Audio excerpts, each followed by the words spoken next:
শুধু বেদনা নয়, বেদনা এবং রাগ একই সঙ্গে হচ্ছে আমার, যে এরকম ঘটনা কেন ঘটবে। একটা লোক, একটা ছেলে সুস্থ সমর্থ, সে এত ভালো অভিনেতা, এত ভালো লেখে, মেরুদণ্ড সোজা করে এই সমাজে দাঁড়িয়ে আছে, স্রোতে গা না ভাসিয়ে। এই মানুষগুলোর তো জীবনে বেশি বেশি করে দরকার। সে কেন চলে যাবে?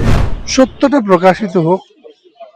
নানান জনের থেকে নানান কথা শুনে আমার কোনো লাভ নেই, কিন্তু যা হারালাম তাতে ফিরে আসবে না। যে ক্ষতি হলো তা অপূরণীয়। তালসারিতে চোরাবালি আছে আমরা সবাই জানি, এবং ওই অঞ্চলটায় যেখানে ওইরকম চোরা স্রোত এবং চোরা বালি আছে, সেখানে শুট করতে গেলে এক তো সেখানটায় শুট করাটা উচিত বলে আমার মনে হয় না। আর সেখানে শুট করতে গেলে যে জাতীয় প্রিকশন নেওয়া উচিত, এবং যেভাবে ইউনিটকে ব্রিফ করা উচিত যে কে কতটা যাবে এবং কতটা যাবে না, সেইটা করলে আমার মনে হয় এই জাতীয় ঘটনা এড়ানো যেতে পারে বা পারতো। দেখুন, এটার দায়িত্ব হচ্ছে যারা এই কাজটা করেছেন তারা। সত্যি সত্যি পুলিশ অনুমতি ছাড়া এই কাজটা যদি হয়ে থাকে তাহলে তো অন্যায় কাজ, ঠিক কাজ নয়। আমি যদি করি ওটা অন্যায় কাজই করবো। দাদা, নিজের সহকর্মী কো অ্যাক্টর ছিল আপনাদেরই, কতটা বেদনাদায়ক এই মুহূর্তে আপনাদের কাছে? শুধু বেদনা নয়, বেদনা এবং রাগ একই সঙ্গে হচ্ছে আমার, যে এরকম ঘটনা কেন ঘটবে। একটা লোক, একটা ছেলে সুস্থ সমর্থ, সে এত ভালো অভিনেতা, এত ভালো লেখে, মেরুদণ্ড সোজা করে এই সমাজে দাঁড়িয়ে আছে, স্রোতে গা না ভাসিয়ে। এই মানুষগুলোর তো জীবনে বেশি বেশি করে দরকার। সে কেন চলে যাবে? এটা তো এমন নয় যে কোনো বিরাট প্রাকৃতিক দুর্যোগ হয়েছে বা দীর্ঘদিন অসুস্থ, সেরকম কিচ্ছু নয়। শুটিং করতে গিয়ে একটা ছেলে এইভাবে চলে যাবে, এটা এটা কোনোভাবে অ্যাকসেপ্ট করা যায় না। পুলিশের পক্ষ থেকে বলা হচ্ছে উইদাউট পারমিশন শুটিং হচ্ছিল নাকি সেখানে। সেটা তো আমিও শুনছি। এখন এটা ধরুন ওড়িশা পুলিশের আন্ডারে, আমার নিজের মনে হয় যে পারমিশন থাকলে হয়তো ঘটনাগুলো অ্যাভয়েড করা যায়, কারণ সেখানে অ্যাডমিনিস্ট্রেশনের কিছুটা দায়িত্ব থাকে। একেবারে পারমিশন না থাকলে যে যার মতো করে শুট করতে থাকে, বা যে কোনো কাজের ক্ষেত্রেই সেটাতে বিপদের সম্ভাবনা বাড়ে বলে আমার ধারণা। ম্যানেজমেন্টের কি গাফিলতি ধরা পড়ছে দিন শেষে? যখন পরিষ্কার বলছি যে তালসারিতে চোরাবালি আছে আমরা সবাই জানি, এবং ওই অঞ্চলটায় যেখানে ওইরকম চোরা স্রোত এবং চোরা বালি আছে, সেখানে শুট করতে গেলে এক তো সেখানটায় শুট করাটা উচিত বলে আমার মনে হয় না। আর সেখানে শুট করতে গেলে যে জাতীয় প্রিকশন নেওয়া উচিত, এবং যেভাবে ইউনিটকে ব্রিফ করা উচিত যে কে কতটা যাবে এবং কতটা যাবে না, সেইটা করলে আমার মনে হয় এই জাতীয় ঘটনা এড়ানো যেতে পারে বা পারতো। টলিপাড়ায় যে নাম দুটো বারংবার ছড়া যায়, অরূপ বিশ্বাস, তাদের কি দায়িত্ব নয় কিছুটা? না, আজকে আমি এসব নিয়ে কোনো কথা বলবো না। আজকে রাহুলের চলে যাওয়াটা আমার কাছে বেদনার এবং রাগের, এর বাইরে অন্য কোনো প্রশ্ন করবেন না। দাদা, একেবারেই শেষ একটি প্রশ্ন। শুধুমাত্র কো অ্যাক্টর বলা চলে না, আপনার সহযোদ্ধা, আপনারা একই মতাদর্শে বিশ্বাসী, বহু মিছিলও একসাথে গেছেন আপনারা। ব্যক্তিগত রাহুলদাকে কতটা চিনেছিলেন, কিরকম ছিল সে আপনার কাছে? ইমোশনাল একটি ছেলে, যে মানুষটা ঠিক মনে করতো যেটা সেটা বলতে ভয় পেত না। কাজ কি করে বাঁচিয়ে রাখতে হবে তার ইকুয়েশনে কখনো সত্যি কথা বলতে ভয় পাইনি। একটা মিউচুয়াল রেসপেক্ট ছিল, থাকবে সারা জীবন রেসপেক্ট থাকবে ওর জন্য। মিস করবো ওকে। স্যার, কো অ্যাক্টর আপনার জুনিয়র ছিল রাহুল দা, একেবারে কতটা বেদনা লাগে, এটা কি এক্সপেক্টেড ছিল আপনাদের কাছে? এক কথায় বলতে গেলে অপ্রত্যাশিত, আকস্মিক, হৃদয় বিদারক। ভেতরটা ভেঙে চুরে তছনছ করে দিচ্ছে।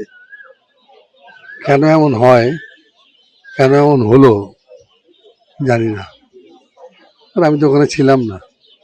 যারা ছিলেন তারা দায়িত্ব নিন, তারা বলুন। মানুষ কিন্তু নানান দৃষ্টিকোণ থেকে এই ঘটনাটার ব্যাখ্যা করবে। আমি মানুষের দোষ দেবো না। আমাদের সংগঠন আছে, ফেডারেশন আছে, গিল্ড আছে, যারা যারা দায়িত্ববান, যারা নিয়ে গেছেন তারা আছেন। তারা পুরো ব্যাপারটা এবার সত্যটা প্রকাশিত হোক। নানান জনের থেকে নানান কথা শুনে আমার কোনো লাভ নেই, কিন্তু যা হারালাম তাতে ফিরে আসবে না।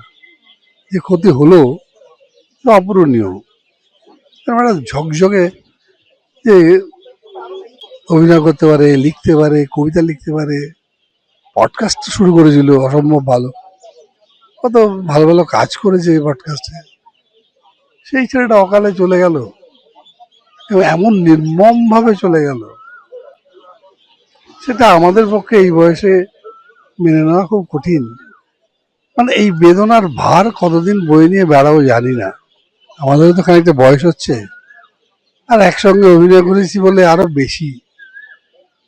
যদি না চিনতাম, না জানতাম, অভিনয় একসঙ্গে না করতাম, মানে 22 তারিখে দিল্লিতেও আমার সঙ্গে অভিনয় করেছে একসঙ্গে। শেষ অভিনয় 22 তারিখে আপনার সাথে। ও 23 তারিখে চলে আসে, আমি থেকে যাই অন্য কাজে। সেই ছেলেটাকে ভোলা যায়?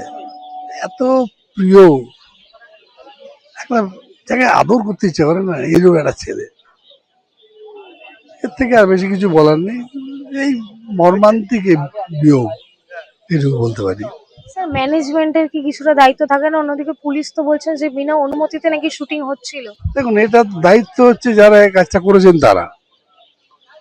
সত্যি সত্যি পুলিশ অনুমতি ছাড়া এই কাজটা যদি হয়ে থাকে, তাহলে তো অন্যায় কাজ, ঠিক কাজ নয়। আমি যদি করি এটা অন্যায় কাজই করবো, এটা গাফিলতি। বা এই ঘটনাটা যদি কোনো গাফিলতিতে হয়ে থাকে, সেটাও আমাদের অসচেতন মানুষ হিসেবে আমরা ছিলাম, যথেষ্ট সচেতন ছিলাম না, একটু হয়তো নির্লিপ্ত ছিলাম, তার ফলে কিন্তু এই ঘটনাটা ঘটে গেল। আর অদ্ভুত লাগে যে সকলেই বেঁচে গেল, ও চলে গেল, যিনি সহ অভিনেত্রী ছিলেন তিনিও। তিনি বেঁচে গেলেন। শুনলাম যারা টেকনিশিয়ান ছিলেন, তাদের জীবনের দাম অত্যন্ত গুরুত্বপূর্ণ আমার কাছে, তারাও বেঁচে গেলেন। আর একজন অভিনেতা, তিনি চলে গেলেন। এইটাই আমার কাছে একটা অদ্ভুত, একটা বিস্ময়কর লাগছে বিষয়টা। তদন্ত কি চাইছেন আপনারা? তদন্ত মানে আমি বলছি সত্যটা লোকের কাছে পরিষ্কার হোক।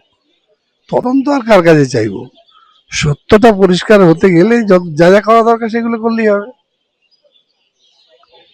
স্যার একেবারেই শেষ প্রশ্ন, শুধুমাত্র যে আপনার জুনিয়র ছিল, আপনারা একসাথে অভিনয় করেছেন, সেটা না, একাধিক বামপন্থী মিছিল আপনারা একসাথে হেঁটেছেন।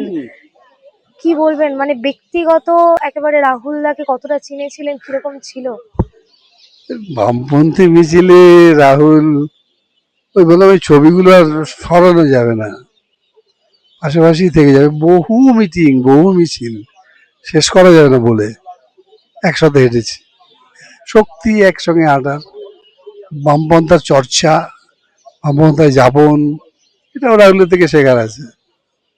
স্পষ্ট কথা, কোনো বাজে কথা বলে না, যেটা অন্যায় সেটা অন্যায় বলে। দীর্ঘদিনের একটা সাথী,